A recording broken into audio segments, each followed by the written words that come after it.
Suspendido na rin ang klase sa ilang panglugar sa bansa. Walang pasok sa lataanta sa pampubliko at pribadong eskwelahan sa ilang lugar sa La Union, kabilang ang Baknotan, Bawang, Luna at San Gabriel. Wala rin pasok sa lahat ng antas sa mga paaralan sa Magsingal, Ilocos Sur, Alakapan, Cagayan, pati na rin sa Besao at Bauco sa Mountain Province. Walang face-to-face classes naman sa lahat ng antas sa publiko at pribadong paaralan sa San Fernando at San Juan, La Union at sa buong lalawigan ng Benguet. Wala rin pasok sa lahat ng antas sa Abra at abiso ng LGU na magpatupad ng alternative delivery modes ng klase. Suspendido rin ang trabaho sa ilang opisina ng gobyerno roon.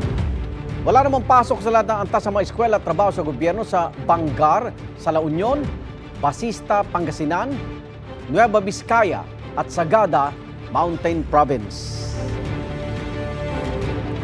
Igan, mauna ka sa mga balita, mag-subscribe na sa GMA Integrated News sa YouTube para sa iba't ibang ulat sa ating bansa.